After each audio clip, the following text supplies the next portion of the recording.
పిల్లారా బాగున్నారా? దేవుని వాక్యాన్ని క్రమంగా చదువుచున్నారా? ప్రార్థించుచున్నారా? నేటి వాగ్దానపూరితమైన మాట యోహాను సువార్త 15వ అధ్యాయము 7వ వచనం.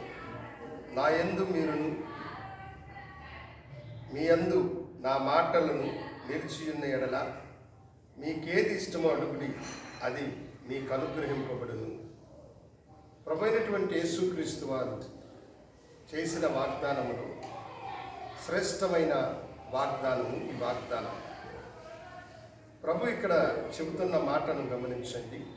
నా యందు మీరును మీ యందు నా మాటలు నిలిచి ఉన్న ఎడల మీకేది ఇష్టమో అడుగుడి, దానిని అనుగ్రహిస్తున్నాను అని ఆయన చెబుతున్నాడు.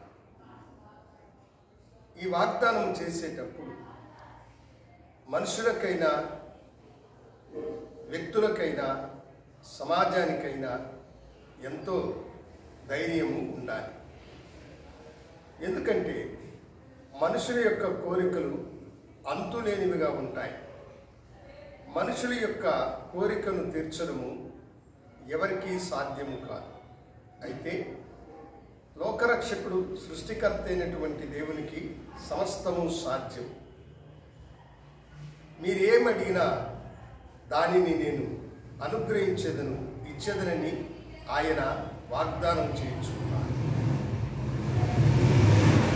ఇక్కడ మనము గమనించవలసింది ఒక్కటే, అదేమనగా నా యందు మీరును మీ యందు నా మాటలు నిలిచిన ఎడల మనము ప్రభువునందు నిలిచి ఉన్న వారమై ఉండి ఆయన మాటలు మనలో నిలిచి ఉన్నప్పుడు మనం ఏదైతే అడుగుతామో దానిని ఆయన అనుగ్రహిస్తాడు. నువ్వు దేవునికి దూరముగా ఉండి నువ్వు దేవుని మాటను వినకుండా, దేవుని సన్నిధిని వెతకకుండా, దేవునికి దూరస్తుడివై నువ్వు ఉన్నప్పుడు నీవు అడిగేదానిని ఆయన ఎలా అనుగ్రహించగలుగుతాడు? నీవు అడిగేది పొందుకోవాలంటే ప్రభునందు నీవు నీ యందు ప్రభు మాటలు నిలిచి ఉన్నప్పుడు నీవు అడిగినది ఏదో తప్పక దేవుడు దానిని అనుగ్రహిస్తాడు. దైవజనులు ప్రభు దగ్గర అడిగి పొందుకున్నారంటే ఆయనలో వారు ఉండి ఆయన మాటలు వారిలో నిలిచి ఉన్నప్పుడు వారు అడిగినవి పొందుకున్నారు.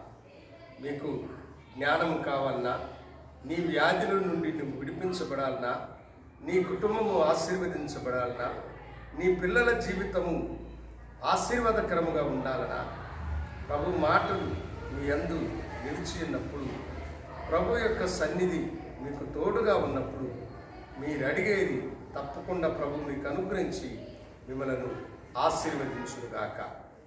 ప్రార్థించుకుందాం. గనుడా, నేటి వాగ్దానం కొరకే మీకు వందనాలు.